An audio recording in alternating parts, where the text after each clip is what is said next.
Next बेटा एक question है, ऐसा गिवन है आपको, दैट इज चार्ज Q1 और ये चार्ज आपको क्या गिवन है, ये चार्ज अगेन आपको फिक्स्ड गिवन है।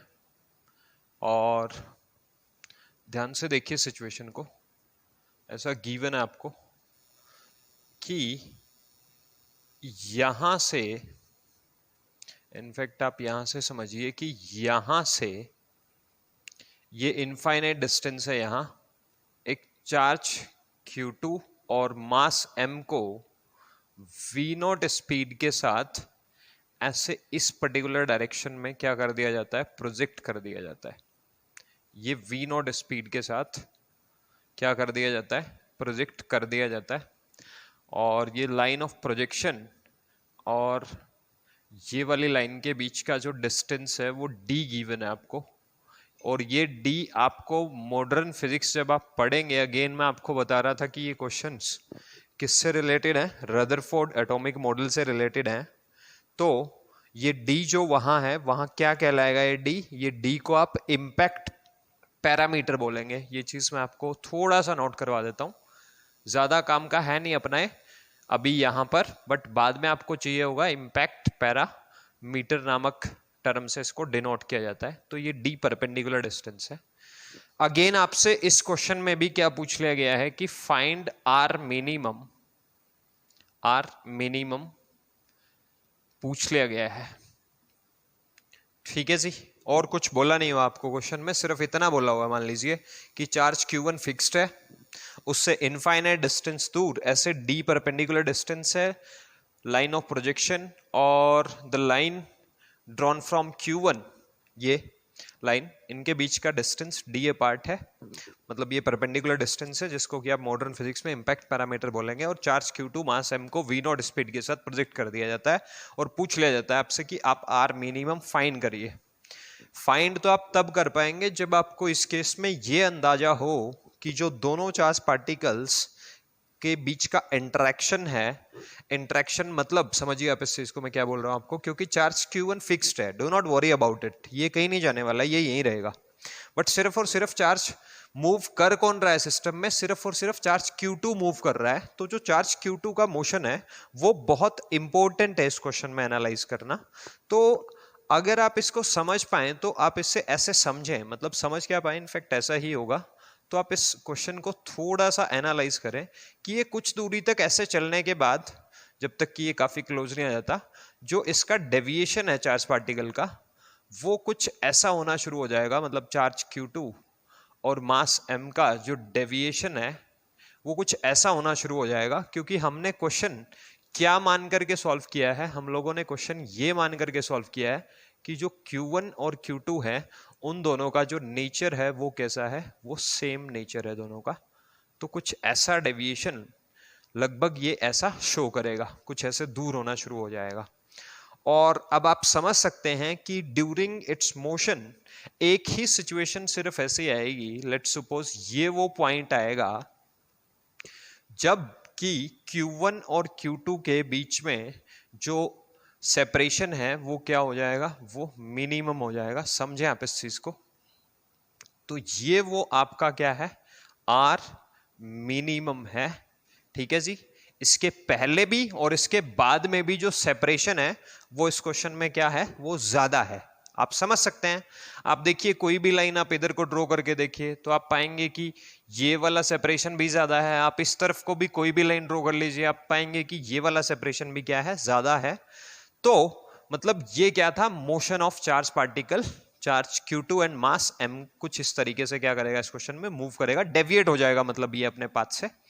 और लेट्स सपोज कि इस इंस्टेंट पे जब आर मिनिमम अचीव हो रहा है तो लेट्स सपोज कि इसका जो वेलोसिटी है किसका, चार्ज पार्टिकल, चार्ज Q2 और मास m का जो स्पीड है वो कितना है, v है। और आप एक चीज नोट करिए कि जो स्पीड है वो कैसे आएगा इस पर्टिकुलर पॉइंट पे, वो टेंजेंशियल स्पीड आएगा। टेंजेंट जो है वो रेडियस ऑफ कर्वेचर को क्या होगा, वो परपेंडिकुलर होगा। इतना आपको समझना पड़ेगा, समझाया जा चुका है इससे पहले 11th क्लास में आपको।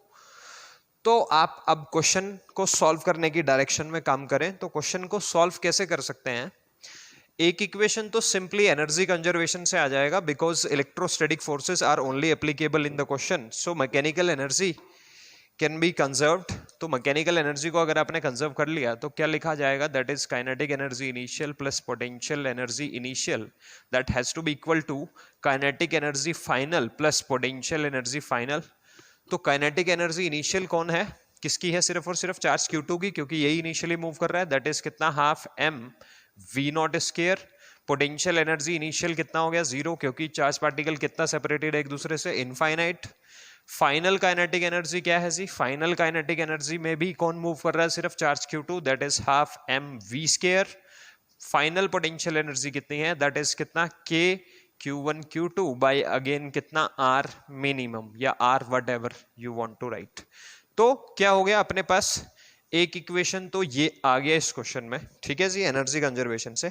अगेन पिछले क्वेश्चन की तरह मेरा आपसे सवाल यही है कि आप क्वेश्चन में इक्वेशन नंबर 1 को अच्छे से एनालाइज करिए, देन यू विल फाइंड कि अपने पास यहाँ दो वेरिएबल हैं। कौन कौन दो वेरिएबल हैं, एक तो r मिनिमम और एक स्पीड v, क्योंकि स्पीड v उस इंस्टेंट की स्पीड हमने मानी है जब क्या अचीव हो जाएगा, जब r मिनिमम अचीव हो जाएगा, तो the only given is only v not here.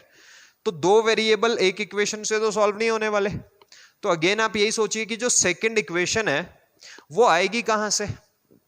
और ऐसा कुछ नहीं है पिछले क्वेश्चन की तरह कि यहां भी आप क्या कर पाएंगे, लीनियर मोमेंटम को कंजर्व कर पाएंगे, ऐसा तो कुछ है ही नहीं इस क्वेश्चन में। आप ध्यान से सोचिए, देन यू विल फाइंड कि आपको समझ नहीं आ रहा है कि सेकंड इक्वेशन आए तो आए कहां से। लेट्स सपोज मैं इस वाले पॉइंट को क्या नाम दे लेता हूं, ए पॉइंट का नाम दे लेता हूं। देन ए पॉइंट से मैं कोई भी रैंडम डिस्टेंस पे क्या करता हूं, मान लीजिए किसी इंस्टेंट पे, किसी इंस्टेंट ऑफ टाइम पे जो Q2 है वो यहां से गुजरा होगा इस पॉइंट से, तो Q1 और Q2 को मिलाने वाली लाइन इस इंस्टेंट पर जो रही होगी वो ये वाली लाइन रही होगी, आप समझ सकते हैं। बट ये R मिनिमम तो नहीं है, क्योंकि ये उससे बड़ी नजर आ रही है अपने को देखने में भी। बट मैं उनके बीच के फोर्स ऑफ इंटरेक्शन को क्या करने वाला हूं, मतलब एनालाइज करने वाला हूं। मतलब जो Q1 Q2 के ऊपर फोर्स लगा रहा होगा वो कुछ इस डायरेक्शन में लगा रहा होगा, लेट्स सपोज ये F1 फोर्स हो गया, लेट्स सपोज, ऐसा मान लेते हैं, खाली इसका सिग्निफिकेंस कुछ नहीं है, मान लेते हैं। और जो Q2 Q1 के ऊपर फोर्स लगा रहा होगा वो इस तरफ से लगा रहा होगा, मान करके चलिए लेट्स सपोज F2। अब आप ये तो बोल सकते हैं कि सर आपने अलग अलग क्यों मान लिया इनको, F1 और F2 का तो मैग्नीट्यूड हर जगह क्या रहेगा, सेम ही रहेगा, बट डायरेक्शन ऑपोजिट रहेंगी इनकी। हाँ सही है, गलत नहीं सोच रहे आप, सही सोच रहे हैं, पर मैंने ऐसे ही खाली टाइम पास करने के लिए F1 F2 मान लिया है। F1 F2 मानने के बाद मैंने आपको सिखाना यह है कि अगर मैं पॉइंट ए के अबाउट पॉइंट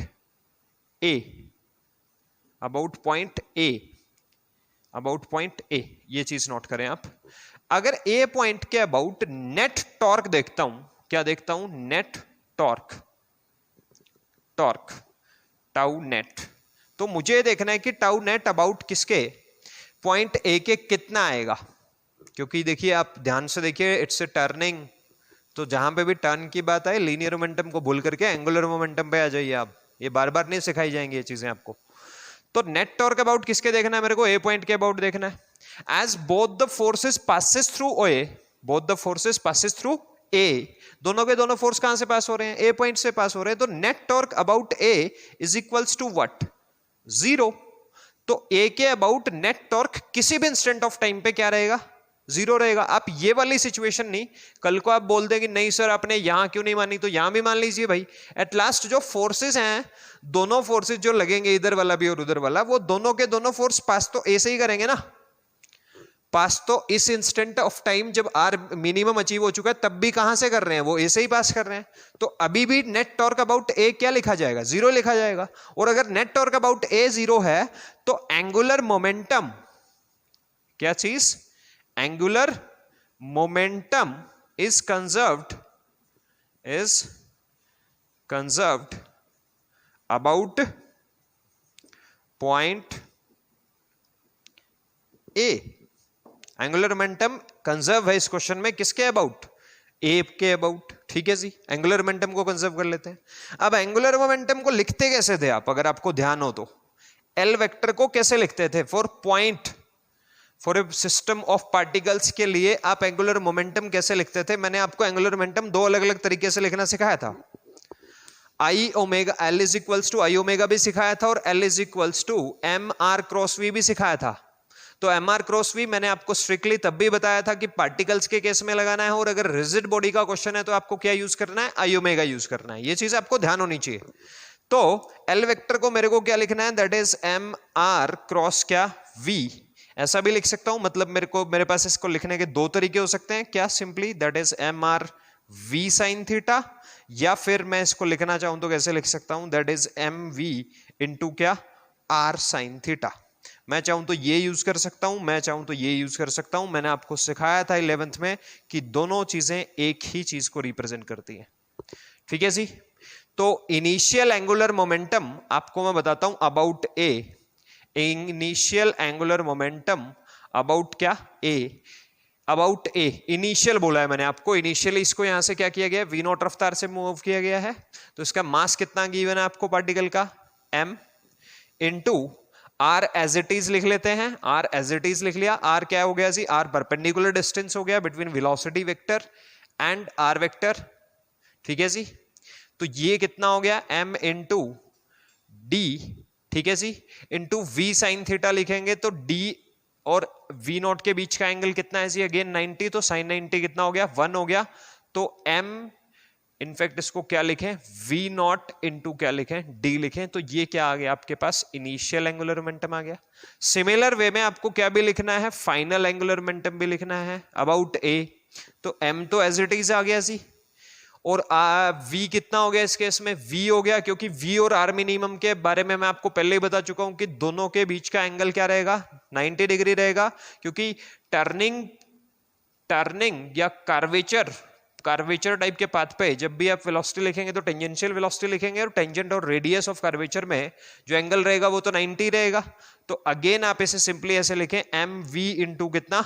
आर मिनिमम। ये क्या आ गया जी आपका? फाइनल एंगुलर मोमेंटम आ गया। And initial angular momentum has to be equal to what? Final angular momentum, as the net torque about A is equals to क्या? 0।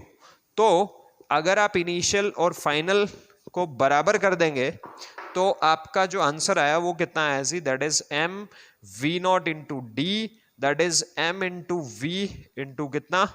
Are minimum. अब आप देखिए इक्वेशन 1 में आपको किसका वैल्यू चाहिए? आपको v का वैल्यू चाहिए, तो m से m कैंसिल हो गया दोनों तरफ, तो v का वैल्यू आ गया जी, that is v naught into D बटा कितना? r minimum. अब आप v की वैल्यू अगर सेकेंड इक्वेशन से किस में यूज कर लेंगे? फर्स्ट इक्वेशन में, then you will get what? r minimum. अब ये सिंपल पिछले क्वेश्चन की तरह कैलकुलेशन बच गया, और कुछ नहीं भाई, दैट्स इट। एक और क्वेश्चन है बेटा किससे रिलेटेड? पोटेंशियल एनर्जी के सेगमेंट में। तो मान लीजिए आपको कुछ इस तरीके से क्वेश्चन बोला गया है कि ये एक इक्विलेटरल ट्रायंगल है जिसका हर साइड कितना गिवन है आपको? a गिवन है, और इसके तीनों कॉर्नर्स पे क्या रखा गया है? चार्ज q मास m। यहाँ पर भी क्या है जी? चार्ज q मास m। यहाँ पर भी क्या है जी? चार्ज q और मास m है। और ये सिस्टम कहाँ प्लेस्ड है? आप समझिए ये हॉरिजॉन्टल प्लेन है, फ्रिक्शनलेस सरफेस। ऐसे जैसे 3-4 पार्टिकल ऐसे रखे हों और ये एक सिस्टम बना के रखा हुआ है आपने, और आप सिस्टम को क्या कर दें? रिलीज कर दें। आपने सिस्टम को क्या कर दिया? रिलीज कर दिया, रिलीज्ड। ठीक है जी। आपसे पूछा ये गया है कि जब सिस्टम को आपने क्या कर दिया? रिलीज कर दिया। आपसे पूछा ये गया है कि find out the speed of any one of the charge particles. Find out the speed of any one of the charge particles when the side becomes 2a। When side becomes 2a। और अभी given situation में जो side है वो कितना given है आपको? a given है। अभी आपको सिंपली क्या करना चाहिए? इस पर्टिकुलर क्वेश्चन को एनालाइज करना चाहिए सिर्फ और सिर्फ इस वे में कि अगर हम लोग क्या कर देते हैं? सिस्टम को रिलीज कर देते हैं। सिस्टम में आपको बता चुका हूं, सिंपली हॉरिजॉन्टल प्लेन में ऐसे 3 चार्जेस को आपने सिस्टम बना करके रखा हुआ है, बांध करके रखा हुआ है। ठीक है जी। तो डेफिनेटली एक्सटर्नल फोर्सेस ने वर्क डन किया होगा, वो वर्क डन सिस्टम की पोटेंशियल एनर्जी की फॉर्म में स्टोर होगा। इतना तो मेरे ख्याल से सबको समझ आता है पिछले लेक्चर के पॉइंट ऑफ व्यू से भी। अब बात यह है कि अगर अब इस सिस्टम को रिलीज कर दिया जाए तो जो चार्ज पार्टिकल्स हैं वो मूव करेंगे या नहीं करेंगे? वो मूव करेंगे भाई, डेफिनेटली करेंगे, ठीक है। और बात यह है कि अगर वो मूव करेंगे, क्या वो हमेशा इज चार्ज particles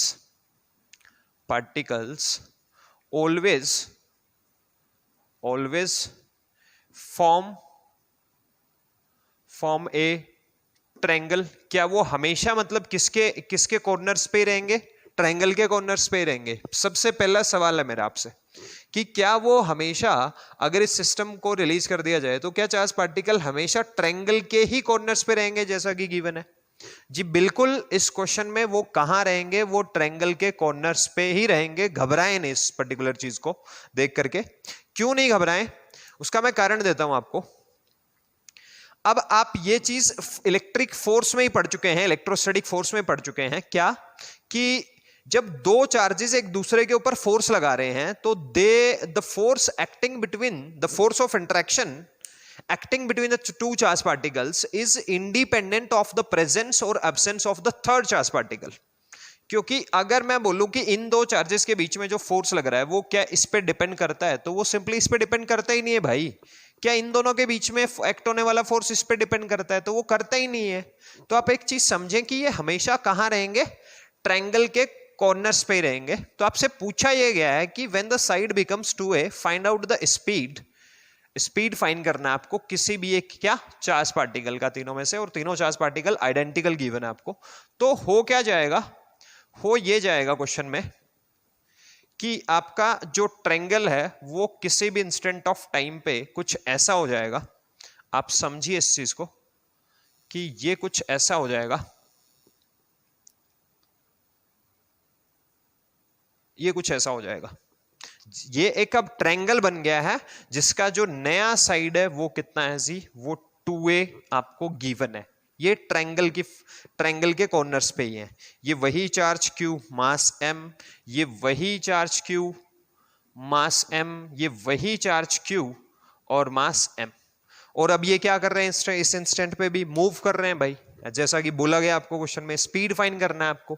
तो आप सिंपली देखिए कि जो ये वाला चार्ज पार्टिकल है, लेट्स सपोज कि ये वाला चार्ज पार्टिकल इधर v स्पीड के साथ मूव कर रहा है। ये वाला चार्ज पार्टिकल लेट्स सपोज कि इधर क्या कर रहा है? v स्पीड के साथ मूव कर रहा है। और ये वाला चार्ज पार्टिकल क्या कर रहा है? लेट्स सपोज कि इस तरफ क्या कर रहा है? v स्पीड के साथ क्या कर रहा है? मूव कर रहा है। जैसा कि आपको बोला गया हॉरिजॉन्टल प्लेन फ्रिक्शनलेस, तो the only electrostatic forces are applicable here. आप चाहें तो ग्रेविटेशनल फोर्सेस को भी कंसीडर कर सकते हैं। दोनों के दोनों फोर्सेस जो सिस्टम में एक्ट हो रहे हैं वो कंजर्वेटिव हैं। तो अगर कंजर्वेटिव फोर्सेस ही सिर्फ एक्ट हो रहे हैं तो अगेन हम लोग क्या कर सकते हैं? मैकेनिकल एनर्जी को कंजर्व कर सकते हैं। मैकेनिकल एनर्जी कंजर्व कर लेते हैं, that is kinetic energy initial plus potential energy initial has to be equal to what? Kinetic energy final plus क्या? Potential energy final. तो इनिशियल काइनेटिक एनर्जी जैसा कि आपको बोला गया है रिलीज्ड, तो रिलीज का मतलब तो इनिशियल स्पीड कितना है? हर चार्ज पार्टिकल का 0 है। तो इनिशियल पोटेंशियल एनर्जी कितना है? Initial potential energy is quite important term here. तो इस तरह का सवाल मैंने आपको पहले भी करवाया था कि तीन चार्जेस Q Q Q अगर कहाँ रखे थे? ट्रायंगल के कॉर्नर्स पे रखे थे इक्विलेटरल। तो जो अपना आंसर आया था वो कितना आया था? That is 3kq square by कितना? a आया था। काइनेटिक एनर्जी फाइनल कितना हो गया? दैट इज कितना? हाफ mv स्क्वायर इंटू क्या हो जाएगा जी? इंटू 3 हो जाएगा, क्योंकि तीनों मूव कर रहे हैं अभी। फाइनल काइनेटिक एनर्जी कितना हो जाएगा? दैट इज कितना? k स्क्वायर बाय कितना हो जाएगा? 2a हो जाएगा। तो आप सिंपली यहां से क्या फाइंड कर सकते हैं? आप यहां से क्या फाइंड कर सकते हैं? बोला क्या आपको फाइंड करने को? v बोला है तो आप आराम से v फाइंड कर सकते हैं। एक तो 3 कैंसिल हो रहा है तीनों तरफ, दूसरा चलिए इसको उधर ले जाते हैं तो ये कितना हो गया? That is kq square by a minus कितना? kq स्क्वायर बाय कितना? 2a इज इक्वल्स टू कितना है जी? ये हाफ mv स्क्वायर है। तो यहां एलसीएम क्या आ गया जी आपका? इस तरफ 2a आ गया। तो 2kq स्क्वायर माइनस कितना kq square is equals to कितना हाफ mv स्क्वायर आ गया जी। तो ये कितना आ गया, that is kq square by कितना 2a इज इक्वल्स टू कितना हो गया हाफ mv स्क्वायर। तो 2 ने 2 को मार दिया, तो v स्क्वायर का जो वैल्यू आ गया वो कितना आ गया जी, simply that is kq square by कितना m इंटू ए, और v कितना आ गया जी, v आ गया अंडर रूट ऑफ कितना kq स्क्वायर बाई कितना m इंटू ए। तो आपने क्या निकाल दिया, स्पीड निकाल दिया। कोई टफ सवाल नहीं है भाई, सिर्फ आपको सिचुएशन लग सकता है कि टफ है। आपको ये सवाल मैंने इसलिए करवाए हैं इतने सारे, ताकि मैं आपको ये समझा सकूं कि अगर आपको क्वेश्चन में या जनरली आपको किसका कॉन्सेप्ट आता है, पोटेंशियल एनर्जी का कॉन्सेप्ट आता है, तो आपके लिए सवाल देखिए कितना क्या हो गया है, आसान हो गया है। Again you can do it by using the force concept also. मैं आपको 11th क्लास में भी सिखा चुका हूं कि मैकेनिक्स के हर सवाल के लगभग 2 सॉल्यूशन एग्जिस्ट करते ही करते हैं। आप सेम सवाल को फोर्स मेथड और वर्क एनर्जी मेथड से कर सकते हैं। ये पिछले कुछ टाइम से मैंने आपको जब चैप्टर स्टार्ट किया तो फोर्स सिखाया आपको कि फोर्स से कैसे आप सीधा डील कर सकते हैं। फोर्स और फील्ड में हम लोगों ने बहुत सारा पढ़ा। उसके बाद अगेन यहां भी क्या आ गया, पोटेंशियल एनर्जी आ गया, और जो कि आपको बता रहा है कि अगर आपको पोटेंशियल एनर्जी का कॉन्सेप्ट आता है तो आप फोर्स मेथड, जो कि एक लेंथी और थोड़ा टफ मेथड माना जाता है क्योंकि उसमें इंटीग्रेशन इन्वॉल्व हो जाता है बहुत ज्यादा और काफी टफ हो जाएगा इस तरह का पर्टिकुलर क्वेश्चन आपको फोर्स से करना। तो जो पोटेंशियल एनर्जी का कॉन्सेप्ट है वो क्वेश्चंस को काफी आसान बना देता है। अब अगर आपको पोटेंशियल एनर्जी लिखना आता है तो नेक्स्ट सेगमेंट में आपको पोटेंशियल लिखना भी बहुत आसानी से सिखा दिया जाएगा, और जैसे ही आप पोटेंशियल सीख जाएंगे तो क्वेश्चंस आपके लिए और भी आसान हो जाएंगे। नेक्स्ट आपका टर्म होगा इलेक्ट्रिक पोटेंशियल। Thank you.